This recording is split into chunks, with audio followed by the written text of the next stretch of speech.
বন্ধুসকল নমস্কাৰ মই মানৱ পুনৰাই আপোনালোক সকলোকে এনি ডেইৰী ইউটিউব চেনেললৈ স্বাগতম জনাইছো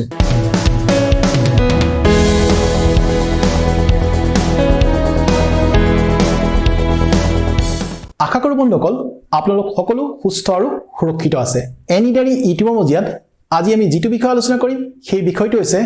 5 টিপস টু ওভাৰকাম লেজিনেছ অৰ্থাৎ মানুহৰ জীৱনৰ সফলতাৰ অন্যতম বাধা বা হেঙাৰ লেজিনেছ বা আলস্যভাৱ কি ধৰণে অতিক্ৰম কৰিব পাৰি তাৰ পাঁচটা বিষয় বা উপায়ৰ বিষয়ে আজিৰ খণ্ডৰ ভিডিঅ'টো আমি আলোচনা কৰিম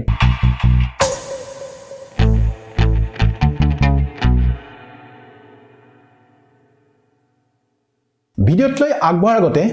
এনি ডেইৰী ইউটিউব চেনেলটো যদি আপোনালোকে সাবস্ক্ৰাইব কৰা নাই তেন্তে সোনকালে সাবস্ক্ৰাইব কৰি লওক আৰু স্ক্ৰিনত দেখা বেল আইকনটো প্ৰেছ কৰি দিয়ক যাতে আগন্তুক দিনবোৰত এইদৰে বিভিন্ন বিষয়ৰ ওপৰত এনি ডেইৰী ইউটিউবৰ মজিয়াত আমি যিবোৰ কথা আলোচনা কৰিম যিবোৰ ভিডিঅ' আপলোড কৰিম সেই ভিডিঅ'বোৰ যাতে আপডেট আপোনালোকে সময়মে পাই থাকে তদুপৰি বন্ধুসকল আপোনালোকক আৰু এটা অনুৰোধ কৰোঁ যে ভিডিঅ'টো যেন আপোনালোকে আৰম্ভণিৰ পৰা শেষলৈকে চাই যাৰ দ্বাৰা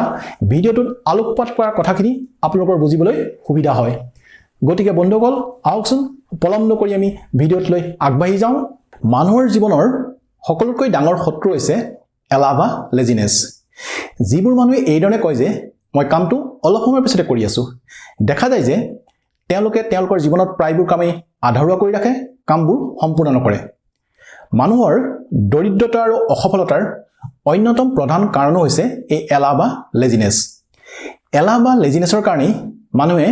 জীৱনত হয়তো বহুতো বস্তু হেৰুৱাব লগা হয় পৰাজয় স্বীকাৰ কৰিব লগা হয় জীৱশ্ৰেষ্ঠ প্ৰাণী হৈ যদি মানুহে জীৱনত অসফল হয় পৰাজয় স্বীকাৰ কৰে তেন্তে তাৰ বাবে কিন্তু মানুহৰ এই এলাহ বা লেজিনেছই হৈছে প্ৰধানকৈ দায়ী এলাহ বা লেজিনেছ তাৰ অন্যতম প্ৰধান প্ৰব্লেমটো হৈছে যে এলেহুৱা মানুহে তেওঁলোকে ভাবে যে তেওঁলোকে সকলো কামতে এক্সপাৰ্ট কোনটো কাম কেনেকৈ কৰিব লাগে কিয় কৰিব লাগে সকলো কথাই তেওঁলোকে জানে সেয়ে তেওঁলোকৰ মুখৰ আগত অনবৰতে এইটো কথাই লাগি থাকে যে মই কামটো অলপ সময়ৰ পিছতে কৰি আছো কিন্তু দেখা যায় যে তেওঁলোকৰ এই অলপ সময়টো কেতিয়াও ঘূৰি নাহে এক সমীক্ষাৰ পৰা দেখা গৈছে যে যিসকল মানুহ এলেহুৱা বা অসফল তেওঁলোকে দৈনিক কমেও 4 পৰা 5 ঘণ্টা সময় অপব্যৱহাৰ কৰে কিন্তু এই 4-5 ঘণ্টা সময় যদি মানুহে সম্পূৰ্ণ সদ্ব্যৱহাৰ কৰে তেন্তে হয়তো মানুহৰ জীৱনটোৰ গতিয়ে সলনি হৈ যাব পাৰে হে বন্ধুসকল এই কথাকাৰ ওপৰত ভিত্তি কৰি আজিৰ খণ্ডৰ ভিডিঅ'টোত আমি 5 টিপস টু ওভাৰকাম লেজিনেছ অৰ্থাৎ কিদৰে মানুহে জীৱনৰ পৰা এলাহ বা আলস্যভাৱটো দূৰ কৰিব পাৰে তাৰ ওপৰত আমি আলোকপাত কৰিম মানুহৰ এলেহুৱা স্বভাৱ দূৰ কৰাৰ প্ৰথমটো উপায় হৈছে গিভ ইয়োৰছেল্ফ চেলেঞ্জেছ এণ্ড টেক ৰেছপন্সিবিলিটিজ অৰ্থাৎ প্ৰত্যাহ্বান গ্ৰহণ কৰক আৰু দায়িত্ব পালন কৰক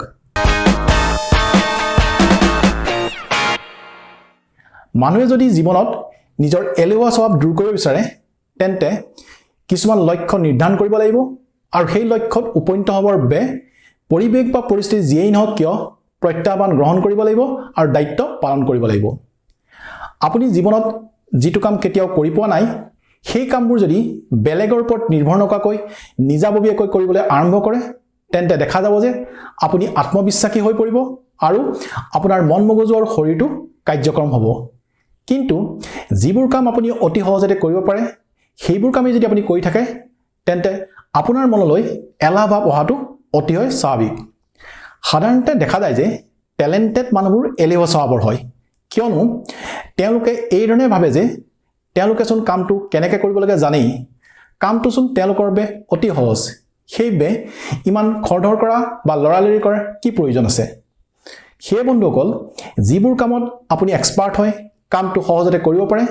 তেনেবোৰ কাম যদি আপোনাৰ হাতলৈ আহে তেন্তে আপোনাৰ মনলৈ এলাহ ভাৱ অহাটো অতিশয় স্বাভাৱিক কথা গতিকে বন্ধুসকল আপুনি যদি আপোনাৰ জীৱনত এলাহ ভাৱ দূৰ কৰি এজন সফল ব্যক্তি হিচাপে নিজকে প্ৰতিষ্ঠা কৰিব বিচাৰে তেন্তে জীৱনত কিছুমান লক্ষ্য নিৰ্ধাৰণ কৰিব লাগিব আৰু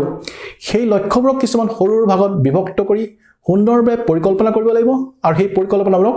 এটাৰ পিছত আনটোকৈ বাস্তৱত সফলভাৱে ৰূপায়িত কৰিব লাগিব যাৰ দ্বাৰা আপোনাৰ মনোবল আৰু আত্মবিশ্বাস বৃদ্ধি হৈ আপোনাৰ মন মগজু আৰু শৰীৰটো কাৰ্যক্ষম হ'ব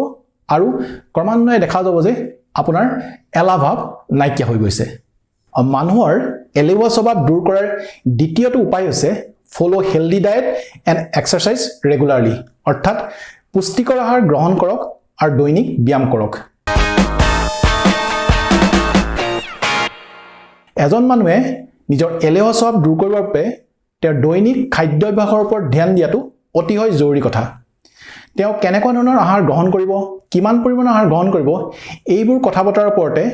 এজন মানুহ এলেহুৱা স্বভাৱৰ হ'বনে কাৰ্যক্ৰম হ'ব সেই কথাটো বহু পৰিমাণে নিৰ্ভৰ কৰে তেওঁ যদি তেওঁক লগাতকৈ অতিৰিক্ত আহাৰ গ্ৰহণ কৰে যথেষ্ট পৰিমাণে মছলা থকা বা জ্বলা থকা আহাৰ গ্ৰহণ কৰে যিটো শৰীৰটোৰ বাবে অকণোৱেই ভাল কথা নহয় যাৰ ফলত শৰীৰত বিভিন্ন ধৰণৰ বিসংগতি দেখা দিয়ে আৰু শৰীৰটোক কাৰ্যক্ষম কৰি ৰাখিবলৈ অসুবিধা হয় তাৰ পৰিৱৰ্তে তেওঁ যদি নিৰামিষ আৰু পুষ্টিকৰ আহাৰ গ্ৰহণ কৰে যি শৰীৰত পুষ্টিৰ যোগান ধৰিব আৰু শক্তি দিব যাৰ ফলত শৰীৰটোক কাৰ্যক্ষম কৰি ৰাখিবলৈ সুবিধা হ'ব আৰু দেহ মন পাতল পাতল লাগি নিজকে উদ্যমী যেন লাগিব তদুপৰি এলেহুৱা স্বভাৱ দূৰ কৰিবৰ বাবে আৰু নিজক মানসিকভাৱে আৰু শাৰীৰিকভাৱে শক্তিশালী কৰি ৰাখিবৰ বাবে দৈনিক ব্যায়াম কৰাটো অতিশয় জৰুৰী দিনটোৰ 24 ঘণ্টাৰ ভিতৰত যদি আপুনি নিজকে 15-16 ঘণ্টা কাম কৰি এক্টিভ কৰি ৰাখিব বিচাৰে তেন্তে দিনটোৰ আধা ঘণ্টা সময় এক্সাৰচাইজ কৰাটো বা ব্যায়াম কৰাটো অতিশয় জৰুৰী কথা ব্যায়াম কৰিলে আমাৰ শৰীৰ আৰু মন সুস্থ হ'বলৈ থাকে শৰীৰৰ মাংসপেশী সবল হয় শৰীৰত অতিৰিক্ত চৰ্বি জমা হ'বলৈ সুবিধা নাপায় যাৰ ফলত আমি শৰীৰটো কাৰ্যক্ষম কৰি ৰাখিবলৈ সুবিধা হয় সেই বন্ধুসকল আমি যদি এলেহুৱা স্বভাৱ দূৰ কৰিব বিচাৰো তেন্তে পুষ্টিকৰ খাদ্য গ্ৰহণ কৰিব লাগিব আৰু দৈনিক ব্যায়াম কৰাটো অতিশয় জৰুৰী কথা মানুহৰ এলেহুৱা স্বভাৱ দূৰ কৰাৰ তৃতীয়টো উপায় হৈছে ডিসিপ্লিন ইয়োৰসেল্ফ অৰ্থাৎ নিয়মানুৱৰ্তিতা মানি চলক মানুহে যদি নিজৰ জীৱনৰ পৰা এলেহুৱা ভাৱ দূৰ কৰিব বিচাৰে তেন্তে টাইম বাউণ্ড একশ্যন প্লেন অৰ্থাৎ সময় নিৰ্ধাৰিত কাৰ্যসূচী মানি চলি নিজকে অনুশাসন কৰাটো অতিশয় জৰুৰী সেল্ফ ডিসিপ্লিন শব্দটোৰ অৰ্থই আছে যেতিয়া আপোনাৰ কোনো এটা কাম কৰিবলৈ মন নাযায় কামটো আপুনি কৰিম বুলি পিছুৱাই থাকে সেই সময়ত এলাহ ভাৱ দূৰ কৰি কামটো আপুনি তৎক্ষণাৎ কৰি পেলায় তদুপৰি মানুহৰ মনলৈ যেতিয়া এলাহ ভাৱ আহে তেতিয়া তেওঁ জীৱনৰ নিজৰ লক্ষ্যৰ উদ্দেশ্যৰ কথা মনত পেলাব লাগে আৰু পৰিৱেশ বা পৰিস্থিতি যিয়েই নহওক লাগিলে সেই লক্ষ্য বা উদ্দেশ্যত উপনীত হ'বৰ বাবে যে তেওঁ যথেষ্ট কষ্টৰ ত্যাগ স্বীকাৰ কৰিব লাগিব সেই কথাটো মনত পেলাই তেওঁ কামটো আৰম্ভ কৰিব লাগে লগে লগে দেখা যায় যে মানুহজনৰ মনৰ পৰা এলাহ ভাৱ নাইকিয়া হৈ যায় আৰু তেওঁ কামটো এটা নতুন উদ্যমেৰে পুনৰাই আৰম্ভ কৰে তদুপৰি মানুহে যদি জীৱনত কোনো এটা কাম কৰিবলৈ লওঁতে কামটো এটা নিৰ্দিষ্ট তাৰিখ বা দিন ঠিক কৰি লয় আৰু সেই দিন বা তাৰিখত কামটো আৰম্ভ কৰি পুনৰাই এটা নিৰ্দিষ্ট তাৰিখত যাতে কামটো শেষ কৰিম এনেদৰে যদি সিদ্ধান্ত লয় তেতিয়ালে দেখা যায় যে যিজন মানুহক আমি এলেহুৱা বুলি কওঁ সেই একেজন মানুহেই কামটো কৰাত যথেষ্ট কাৰ্যক্ষম বা এক্টিভ হৈ পৰে গতিকে বন্ধুসকল আপুনি যদি আপোনাৰ জীৱনৰ পৰা এলেহুৱা ভাৱ বা এলেহুৱা স্বভাৱ দূৰ কৰিব বিচাৰিছে তেন্তে নিজকে নিয়মানুৱৰ্তিতা বা অনুশাসনৰ মাজেৰে নিজৰ জীৱনটো আগবঢ়াই নিয়াটো অতিশয় জৰুৰী মানুহৰ এলাহ ভাৱ দূৰ কৰাৰ চতুৰ্থটো উপায় হৈছে do not do multitasking do one thing at A time properly and complete it অৰ্থাৎ একেলগে এটাতকৈ বেছি কাম হাতত নল'ব কামটো আধৰুৱাকৈ নাৰাখি কামটো ভালকৈ কৰক আৰু সম্পূৰ্ণ কৰক আমি দেখিবলৈ পাওঁ যে বহুতো মানুহে কোনো এটা কাম কৰিবলৈ ভাল লাগে বুলি বা কামটো কৰিব জানো বুলিয়েই একেলগে হয়তো তেওঁ বহুতো কাম হাতত লৈ লয় আৰু পাছত দেখিবলৈ পোৱা যায় যে কামবোৰ তেওঁ সম্পূৰ্ণ কৰিব নোৱাৰে কামবোৰ আধৰুৱা কৰি ৰাখে কিয়নো ইংৰাজীত এষাৰ কথা আছে you can do anything but not everything অৰ্থাৎ আপুনি হয়তো যিকোনো কামেই কৰিব পাৰে কিন্তু সেই বুলি সকলো কাম আপুনি কৰিব নোৱাৰে গতিকে মানুহে একেলগে 10টামান কাম হাতত লোৱাতকৈ যিকোনো এটা কামহে কৰিব লাগে আৰু কামটো ভালকৈ কৰি কামটো সম্পূৰ্ণ কৰিব লাগে মানুহে যেতিয়া একেলগে বহুতো কাম হাতত লৈ লয় তেতিয়া দেখিবলৈ পোৱা যায় যে মানুহজন যথেষ্ট ব্যস্ত হৈ পৰে আৰু অতিমাত্ৰা চাপৰ মাজত থাকে ফলত তেওঁ কামবোৰ কৰাত খেলিমেলিয়া হয় আৰু যিবোৰ কাম তেওঁৰ আৰ্জেন্সি আছিল বা প্ৰায়োৰিটি আছিল সেইবোৰ কাম কৰিবলৈ থাকি যায় আৰু পাছত কথাটো মনত পৰিলেও তেওঁ মনলৈ এলাহ ভাৱে আহে গতিকে মানুহে যেতিয়া এইদৰে বিভিন্ন ধৰণৰ অলাগতিয়াল কাম হাতত লৈ নিজকে অতিমাত্ৰা ব্যস্ত কৰি ৰাখে তেতিয়া তেওঁৰ জীৱনৰ যিবিলাক দৰকাৰী কাম সেইবোৰ কাম কৰিবলৈ তেওঁৰ মনলৈ এলাহ ভাৱ আহে বন্ধুসকল সেয়ে আপোনালোকে যদি আপোনাৰ জীৱনৰ পৰা এলাহ ভাৱ দূৰ কৰিব বিচাৰে তেন্তে জীৱনত সেইটো কামে কৰিব যিটো কাম আপোনাৰ বাবে কৰাৰ জৰুৰী বা আৱশ্যক ফলত কামটো আপুনি ভালকৈ কৰিব পাৰিব সম্পূৰ্ণ কৰিব পাৰিব আৰু যাৰ দ্বাৰা আপুনি এটা পুনৰাই নতুন কাম কৰিবলৈ উৎসাহিত হ'ব মানুহৰ মনৰ পৰা এলাহ ভাৱ দূৰ কৰাৰ পঞ্চমটো উপায় আছে spend less time on TV and mobile phones অৰ্থাৎ টিভি মোবাইল ল্যাপটপ আদি কমকৈ ব্যৱহাৰ কৰক মানুহৰ মনলৈ এলাহ ভাৱ অহাৰ অন্যতম মূল কাৰণেই হৈছে মানুহে দিনটোৰ বেছিভাগ সময় টিভি চাই আৰু মোবাইল ফোনত ব্যস্ত হৈ থাকে আজিকালি আমি দেখিবলৈ পাওঁ যে লৰাৰ পৰা বয়সীয়াল সকলো মানুহে দিনটোৰ বেছিভাগ সময় টিভিত বিভিন্ন ধৰণৰ প্ৰগ্ৰাম যেনে নিউজ স্পৰ্টছ সিৰিয়েল আৰু ৰিয়েলিটি শ্ব' আদি চাই ব্যস্ত হৈ থাকে অৰ্থাৎ দিনটোৰ বেছিভাগ সময় তেওঁলোকে নন প্ৰডাক্টিভ হৈ থাকে আৰু সময়ৰ অপব্যৱহাৰ কৰে ফলত ক্ৰমান্বয়ে তেওঁলোক এলেহুৱা হৈ পৰে তদুপৰি আমি দেখিবলৈ পাওঁ যে মানুহে যেতিয়া কোনো এটা কাম লৈ লিখা পঢ়া লৈ টেবুলত ব্যস্ত হৈ থাকে সেই সময়ত যদি তেওঁৰ মোবাইলত সঘনাই নটিফিকেশ্যন আহি থাকে আৰু কেনেবাকৈ তেওঁ যদি মোবাইলটো চেক কৰে তেতিয়া হয়তো তেওঁ ফেচবুক হোৱাটছআপ ইনষ্টাগ্ৰাম আদি ছ'চিয়েল মিডিয়া চাই ৩-৪ ঘণ্টা সময় এনেধৰণে অপব্যৱহাৰ কৰে যে তেওঁ হয়তো গমেই নাপায়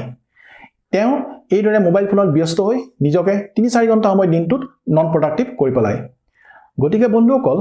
যেতিয়ালৈকে এই টিভি মোবাইল আৰু ল্যাপটপ আদি ইলেক্ট্ৰনিক ডিভাইচবোৰ আমি সুব্যৱহাৰ কৰিম অৰ্থাৎ মানুহে যেতিয়ালৈকে নিজৰ প্ৰয়োজন অনুযায়ী ব্যৱহাৰ কৰিব তেতিয়ালৈকে তাৰ সুপ্ৰভাৱ মানুহৰ ওপৰত পৰিব কিন্তু যেতিয়াই এই ইলেক্ট্ৰনিক ডিভাইচবোৰ আমি নিজৰ প্ৰয়োজনতকৈ বেছি অৰ্থাৎ অত্যাধিক ব্যৱহাৰ কৰিম তেতিয়াই তাৰ কুফল মানুহৰ ওপৰত পৰা দেখা যায় আৰু তেনে এটা কুফলৰ প্ৰভাৱেই হ'ল মানুহৰ জীৱনলৈ অহা এলাহ ভাৱ বা লেজিনেছ গতিকে বন্ধুসকল আজিৰ খণ্ডৰ ভিডিঅ'টোত আমি 5 টিপছ টু ওভাৰকাম লেজিনেছ অৰ্থাৎ এলাহ বা আলস্যভাৱ দূৰ কৰাৰ যি 5টা উপায়ৰ কথা আলোচনা কৰিলোঁ সেই উপায়কেইটা যদি আমি প্ৰত্যেকেই ধ্যান দি নিজৰ জীৱনত অনুসৰণ কৰোঁ তেন্তে নিশ্চিতভাৱে আমি সকলোৱে আমাৰ মনৰ পৰা এলাহ ভাৱ দূৰ কৰি সফলতাৰ দিশে আগবাঢ়ি যাব পাৰিম গতিকে বন্ধুসকল আজিৰ খণ্ডৰ ভিডিঅ' চাই আপোনালোকে কেনে পালে আশা কৰোঁ তলৰ কমেণ্ট বক্সত গৈ কমেণ্ট কৰিব আৰু ভিডিঅ'টো চাই যদি আপোনালোকে ভাল পালে তেন্তে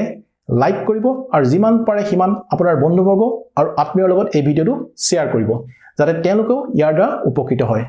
সেই বন্ধুসকল আজিলৈ আহোঁ নমস্কাৰ ধন্যবাদ